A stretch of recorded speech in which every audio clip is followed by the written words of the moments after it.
This video is brought to you by Video Games and Comics. Hello everyone and welcome to another video done by Video Games and Comics. I am Admin Nightwing and this is... I'm Catwolf. With much better timing. Yeah. That joke's been done twice now. We keep messing this up. But anyway, so we're going to be doing two videos. This is the first one and this one is centered on Marvel film rights, with the second one that will release from about a week from now will be on the DC film rights. They're both very different, so I'll let my fellow admin give you some backstory. So it's basically centered around the idea that in the case where we can't see certain characters in movies anymore due to licensing, for example, we can't have... There was the issue of Scarlet Witch and Quicksilver being in the Marvel next Avengers movie. Yeah, so it's mainly centered around that. It's quite complicated to understand because they keep changing what is and what isn't. But basically, years ago, Marvel wasn't as big or rich as it is now, so they sold some of their film rights off to other people to make films. Some of them have come back. The ones that haven't is X-Men and Fantastic Four, owned by Fox, and Spider-Man, owned by Sony. Daredevil, Ghost Rider, and Punisher and Elektra were all owned by someone else, but they've all come back to Marvel now. So basically what that means is Marvel can't have any X-Men character or any Fantastic Four character in their films, and vice versa. Fox can't have Iron Man in their films. And I think Neymar is with someone else, but that's just an urban myth. So yeah, I gotta say, sorry, go on. It just basically means you'll never see Wolverine, Spider-Man, and Iron Man in the same film. Well, not as long as the rights are as long as the rights are owned by different people. I gotta say, whoever bought those rights early on had some good foresight. Yeah, because now back then people probably criticised them for buying a comic book character rights, but now it just earns so much more money. It's ridiculous. It's immense. But it is a shame on which we can't get the awesome story arcs like Secret Wars or the Civil War because of rights. Yeah, I mean Fox owns X-Men and Fantastic Four, so those two can be in the same film if they wanted to. But yeah, they could also strike a deal, because there was talks that when Avengers comes out that the Osborn Tower is going to be in the background, and that's down to the two companies to make that deal. But they pretty much don't get along. Spider-Man and Avengers get along well. It could be like the thing where in the special features of what's it called? I think it was X-Men 2 or X-Men 3. It was X-Men 1. Spider-Man ran in the room. Yeah, that's X-Men 1. That was definitely X-Men 1, and then Wolverine was going to be in the background of an Avengers, but as they don't get on and they don't want to each other profiting, they just basically play nasty. There's even talks of Marvel doing less comics based on the characters other companies own to try and bring down their profits. But we are exclusively talking about the film rights here. All the comic rights and the animated rights all with Marvel for every single character. It's just live action films and maybe live action TV. It's not been clarified on that yet. And it really sucks, as you said, because while I'm sure Marvel do all these amazing storylines, we'll never see our favourite adaptions. Personally, for me, I'm really upset. I love the Avengers vs. X-Men comic, but there's no way that's ever going to happen in the film world. Yeah, I'm really upset about the Secret Wars. It's my favourite comic series, and it won't be able to.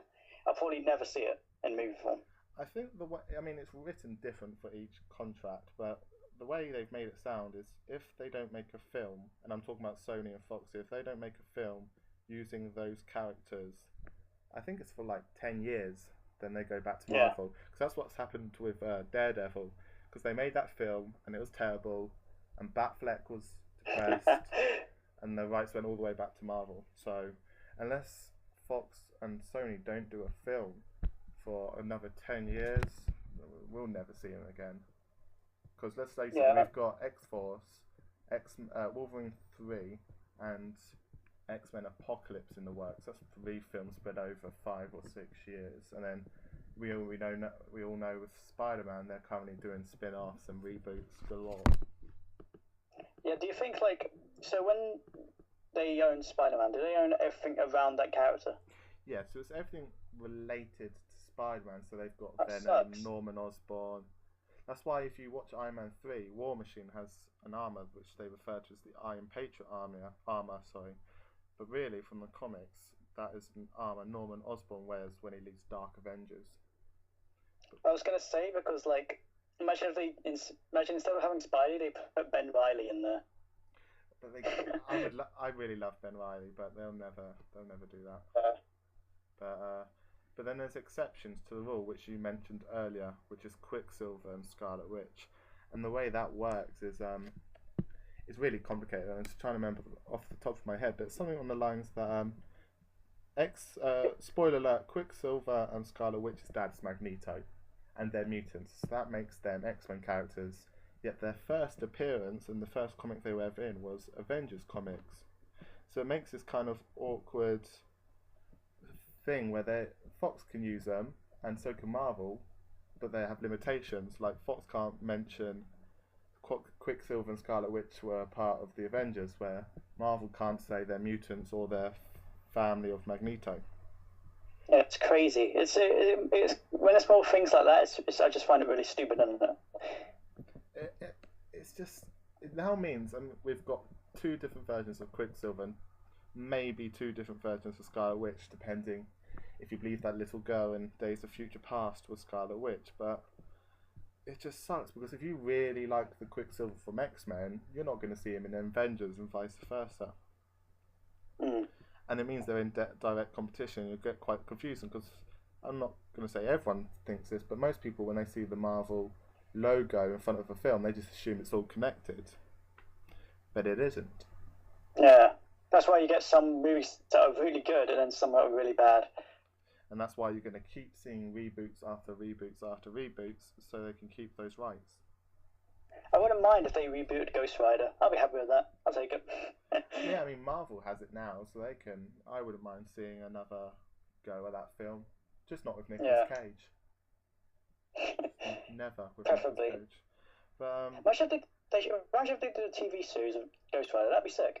Yeah, that's what I was saying earlier. I don't know how that works. Whether if they have the rights to the live action characters, I don't know whether Marvel has that or not. Because in theory, then you could have like Spider-Man in Agents of Shield. Yeah. But I'm guessing because we won't ever see that in TV, I'm guessing they must have the rights for a live action, which means if they ever get sick of doing movies, what would be a really good idea for Fox would be if they started doing TV series based on solo X-Men characters. Yeah, I'm surprised they haven't started considering doing that. Seeming like the amount of like comic-owned companies or companies started making movies and TV series for companies. I'm surprised they haven't Fox haven't done them themselves. So I mean, we got Gotham in terms of DC, even though it's not part of the topic, and we got Agents of Shield. Yeah, and what's good. Well, it's not good for us because me and you personally want to see the rights come back. But what's good for Fox is they don't have to use the word X-Men to keep the rights. They just have to use any character that's part of the X-Men ever. So they could have like 5 different shows based on 5 different characters. They have literally got money in their hands. I wouldn't be surprised if they did Wolverine or like a young Wolverine. I'd watch it. Yeah, because let's face it, he's getting recast soon. As much as we all love Hugh Jackman as Wolverine, he's not got much left in him. Keep him as like a super old Wolverine when the time comes. What, Old Man Logan type thing? Yeah, like to do what's in Spock in the Star Trek reboot, or not reboot but prequel. I don't think people like to talk about that. I don't know. I'm not a Star Trek fan. We don't mention that movie. So I want the rights to come back, and I just assumed you did, but I forgot to ask. Do you want to see the rights come back all to Marvel?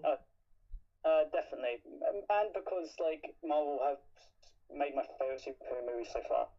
Yeah, and while the Avengers, Captain America. Yeah, you're a massive fan of Captain America, so. But while I'd die for him. Wow, there you go, everyone. That is breaking news. But while we've got this massive universe of Marvel and it's amazing and it's pretty spectacular, you still can't help but want more, and you can't, and it sucks because it's right in your grasp. Which leads me on perfectly to the next subject, as we're running out of time on this video: the Avengers Age of Ultron first look. That was It looks so good. I first saw it on a fan page, and I sent it to my fellow admin Green Lantern, and he didn't believe me that it's legitimate, and he just kept saying it wasn't. But now we know it definitely is. The heads of Iron Man and Captain America look really badly photoshopped. They do, and like if you look at some of the sets pictures that they also released, some of them could be photoshopped, like the one with Thor and Captain America, because they don't look like they're in the same place. And yeah, and on the front cover, the one we put on our page, someone from the magazine's written "Damiano Gatto" right at the back, and that kind of stuff annoys me. I know it's got nothing to do with the film, and the film won't look photoshopped. I'm just super picky about that kind of thing.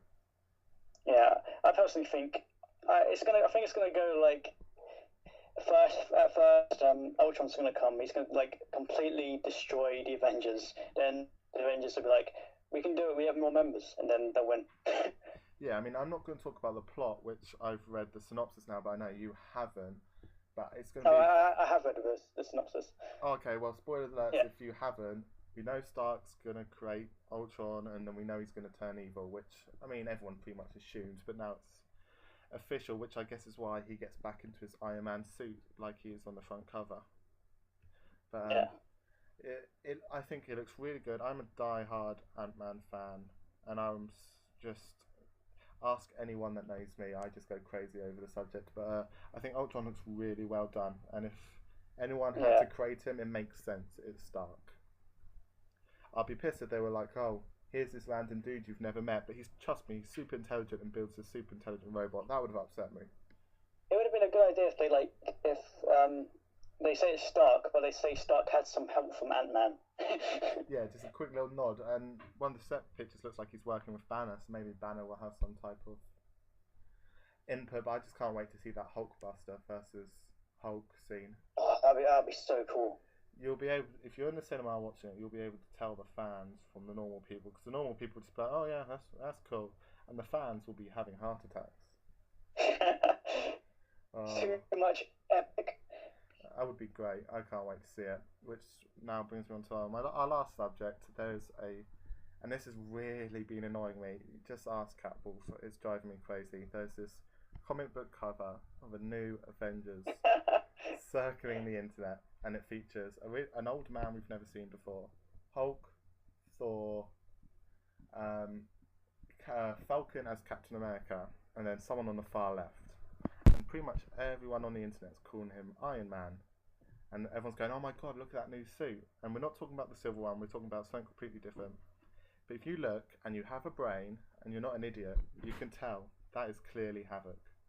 And the dead giveaway is he's got blonde hair. Didn't say they also confirmed it that was Havoc? Yeah, and he's pretty much wearing, not the suit he's currently wearing in the Canny Avengers, but the one before that during... Actually, I can't remember the last time he wore it, but he's wearing that suit, and it's so obvious it's him.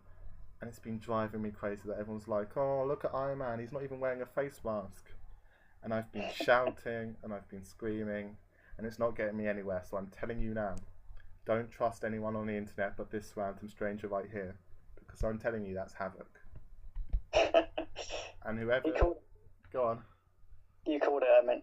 Yeah, I mean, I'm a massive Havoc fan, and just trust me on this, people.